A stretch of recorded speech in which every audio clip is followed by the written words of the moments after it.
Hey, everybody. I'm going to try something different this time.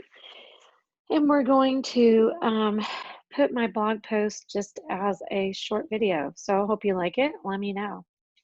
I wanted to kind of just go back to what we talked about in the last blog post where we had talked about a student journey. And right now I'm showing you the screen. It's Mural. And this is a fantastic way to have team meetings where people can actually participate and do what we call uh, silently together work and then talk about it as you go. So when we were last talking, we had created a student journey and really figured out some of the bigger issues around what was going on with students who didn't have access to education because they either didn't have a device or they didn't or even didn't have Wi-Fi. So how do we reconnect students that are experiencing that issue? And so I think in our first session, I shared with you how we assess the situation using these empathy maps. Second session, we used our great little boat analogy of what's moving us forward and what's holding us back. We categorize those. This has been kind of torn up, as you can see now, because we moved a lot of things. And then we came back on the third session because we had so many categories and so many ideas, and we really weren't getting as focused as we needed to. So we talked about some analogies of different ways we see um, people getting connected because we knew that was kind of our main problem. And then we did this exercise called the 5 whys. And basically, we wanted to say, okay, here we know is our problem. How are we going to offer access to technology to kids who are struggling?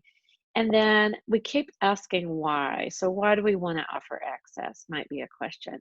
And then that answer was, well, we need it for educational purposes. Well, why is that important? So they can get smart. So why is that important? So they can function and get a job and be our future leaders. And why is that important? And so the community is stable and you really need to do these 5 whys. This is a really great tactic or strategy for getting to a very focused purpose of your work. And once you get that super focused purpose of work, it really helps inform all the decisions that you are making. So you can go back when you have these great ideas and go, well, yeah, but does that bring us to our focused, priority of work? So think about using that tool. And I can go into another session on that, just how we did that. But that was a really great tool. Then we went back to that student journey, kind of did a different view. And this one I think I actually like better as an empathy map. This is also from Strategizer, but you kind of look at the negative trends, the positive trends for that person, any of their headaches, fears, and hopes and opportunities. And so we use that on one of our students to really help us drill down into what are the programs that we want to do. While we had a couple of subject matter experts talking on this, we as a team then started creating how might we's. And how might we's are just those questions that come into your head while someone is talking, but you don't want to talk over and you don't want to interrupt and you don't want to lose your train of thought. So we just posted this on sticky notes as we were listening to the stories of the students. This is also a great way to do a customer centered or user centered or student centered design work. So we went into that. I want to just take you over to the board where we started looking at our how might we. So what we decided was we needed to just drill down on our big challenges. So we had these, and then we used a voting method that is also in this app in Mural to decide what are our priorities.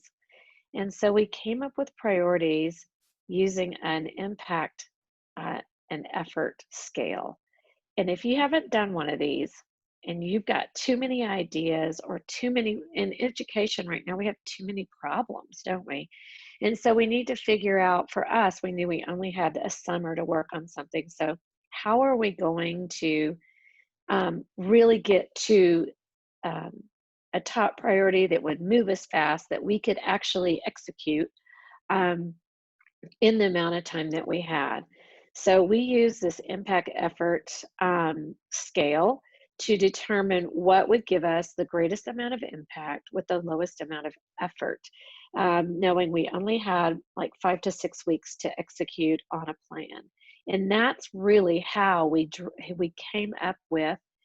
Basically, I would post it in the middle, and then everybody would kind of decide, does it go up the scale or down the scale? Does it go down on effort or does it go up on effort? Um, and so that was how we kind of got to what is we need to work on. And I want to just take you to where we finally figured out, okay, here's what we're going to do. Well, we actually did these rough sketches first.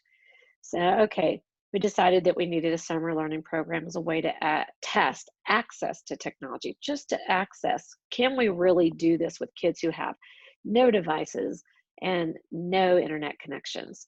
And what is that going to really? What is the burden on the schools, on the program managers, and the students and their families, and how hard and easy is that? So we kind of went to the task, um, and then kind of decided just a rough framework of what that might look like.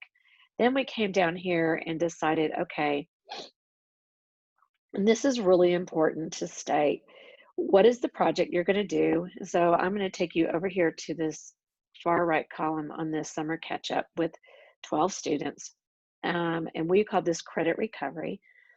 And then we decided, what is the hypothesis? If we make this fun, exploratory, they will actually come. And really what we wanted to do, our whole goal, so what we'll be measuring is, can they actually catch up to what they lost in March? So we were wanting to get kids to not fail, to actually learn the information and to catch up to where they needed to be when school kind of failed to deliver for them because of the pandemic.